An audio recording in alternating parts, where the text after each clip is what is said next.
Registered representatives offer securities through Securities America, Inc., member FINRA SIPC. Financial advisors offer advisory services through Securities America Advisors, Inc. Forest Hills Financial, Inc. and Securities America are separate entities. This is the Keeping Your Money Show with Jamie Westenbarger and Bart Steinler. Good morning. Welcome to the Keeping Your Money Show. I'm Jamie Westenbarger, joined as always by my esteemed colleague, Mr. Bart Steinler. Bart, how you doing this morning? I'm doing great. It's another $1 million morning. Indeed it is. This is the Keeping Your Money Show, where we cut through all the bulls, the booyahs, the bells, whistle, honks, and horns to get you to the information that actually helps you move towards retirement. As we wrap up the month of July, we've got a great show on deck for you today. We're going to talk about this blind spot, maybe putting your financial advisor and you, their client, at risk. How does your 401k compare to the average out there? We're going to talk about dividend stocks. There's some out there that might be primed for a rate cut. What does that mean about dividend stocks as a whole? And do not let the volatility or the trade war scare you. This columnist says it's a good time to buy stocks. We're not going to give you the advice that says it's a good time to buy stocks, but we want to talk about the idea and the concept behind timing your purchases and whether that tends to work out in the long term. If you're missing part of the show, you can always find it on our website. Go to keepingyourmoney.com. You can also find it on all of our podcast partners, iTunes, Google Play Music, SoundCloud, YouTube, and Stitcher. Just search for the Keeping Your Money Show. I would like to thank everyone that came out for the annual Hillary Westenbarger Memorial Golf Outing. Took place this last Thursday.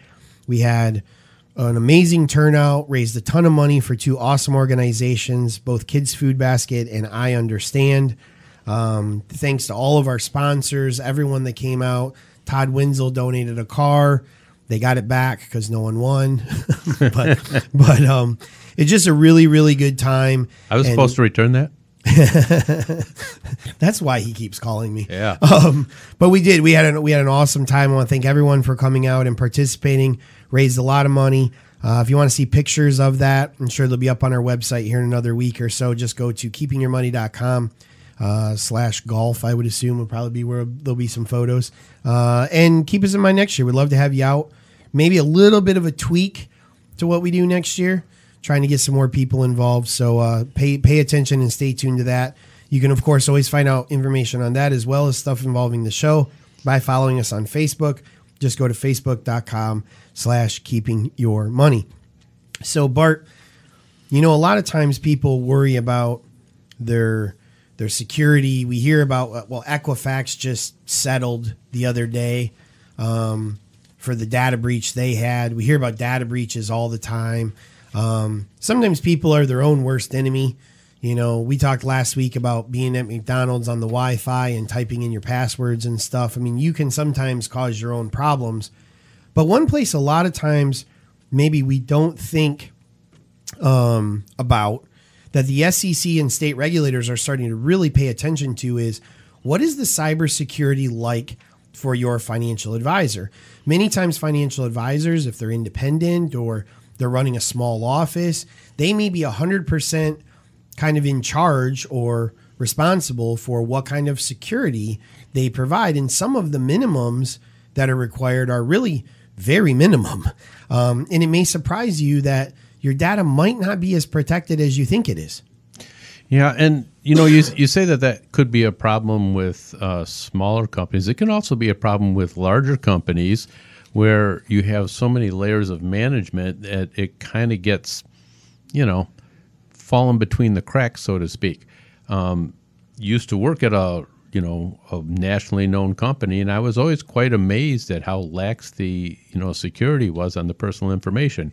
Sure, we had to sit through a meeting and everybody told us how important it was to keep everyone's information, secure. But at the same time, in the basement of that office, there were, file cabinets that were not locked away or not locked up over the weekend. So, it just always amazed me that they kind of, on the face of it, they would talk about how secure everything was, but in the reality, it really wasn't all that secure. Well, and sometimes it's just a matter of not having procedures in place. This article talks about a financial advisor whose client sent him an email from the Caribbean saying she needed $5,000 because the hotel she wanted to stay at did not accept credit cards. If your financial advisor doesn't have a procedure for how that type of stuff is handled, then it can be a problem. You feel pressure to, appease your client. You don't want to upset your client. You want to help them if you can, right? I mean, if that really is your client who needs that, your job is to take care of them.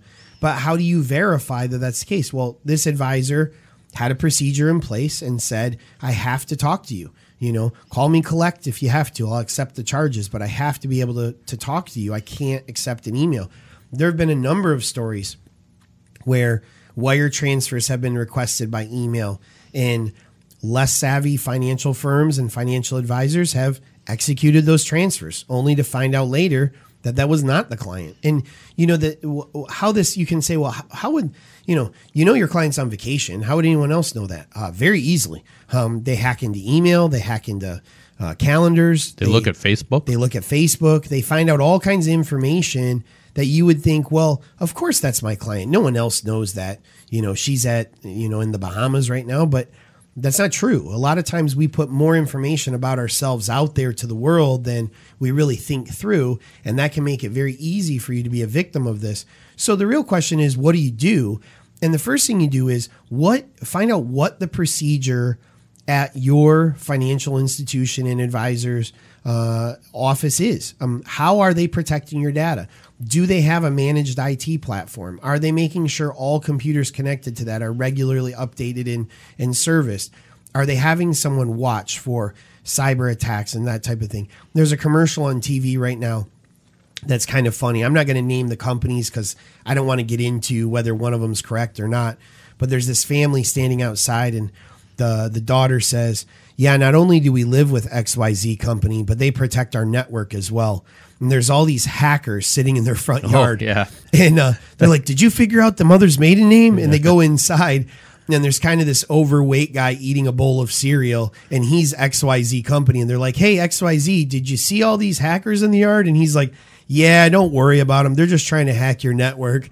And he's like, well, don't you want to send us a warning? He's like, I'm not really into warnings. That's not my thing. Yeah. And so then the woman goes, well, what are we paying you for? And he's like, you know what? I don't like your attitude, Sharon. I think I'm going to leave this conversation now, And it's funny, but at the same time, like, it shows how we can passively believe that we're protected, right? Mm-hmm. I've had this conversation with my mom a number of times. She says, oh, well, I downloaded that antivirus program, so I'm good. That's a very false sense of security. And unfortunately, advisors and other people who have access, your accountant is another one, they have access to very important delicate information that you want to make sure that they're protecting your identity from that information being released to the wrong people. Yeah. And don't be one of these people that thinks it's never going to happen to me. I actually have had this situation where I've gotten an email and it sounded very convincing from a client and that, something came up and they need to have money right away. And because it was only an email, I didn't act on it, and I tried to contact the person, and I was not able to get a hold of them right away. So I put the whole thing on hold, and I got another email saying, "Hey, how come you haven't taken care of this? You're my advisor. I want this done. I need it.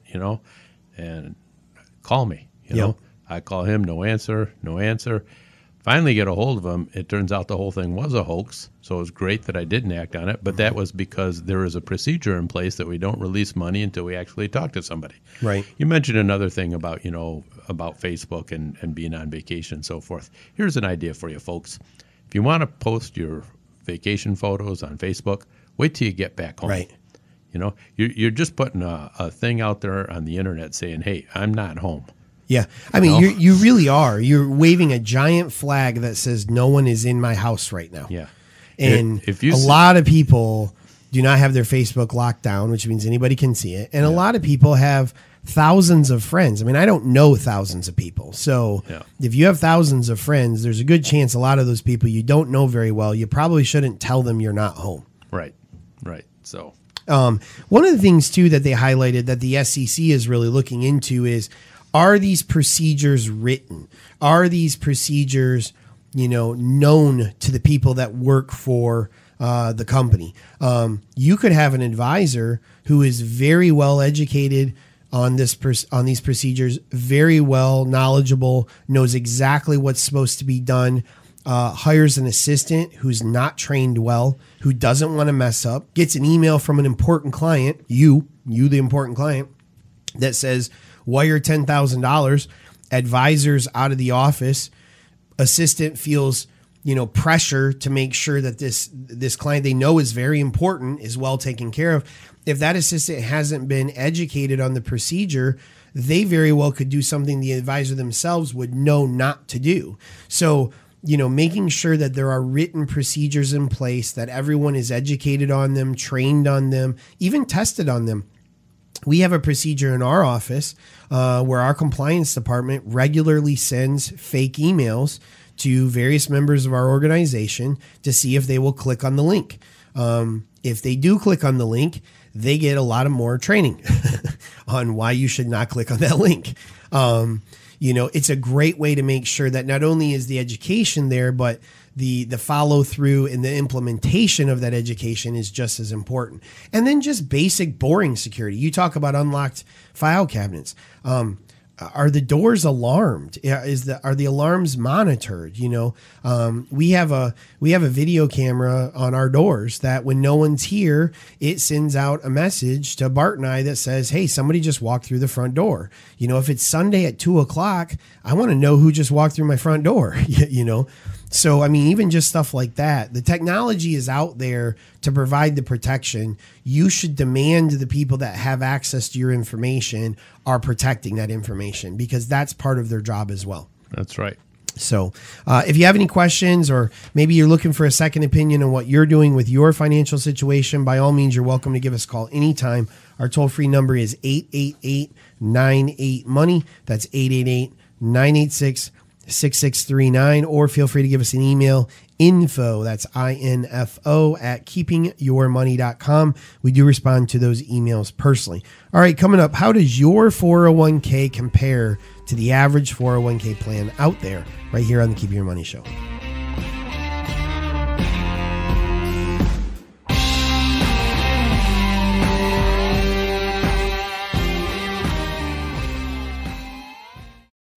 It's never too late to plan for your future, and the Keeping Your Money Show can help. Our team of advisors can answer questions you may have about investing your money. Through Securities America, Inc., our advisors offer a diversified and comprehensive list of quality products and services. Call the Keeping Your Money Show at 1-888-98-MONEY or visit keepingyourmoney.com to schedule your free consultation.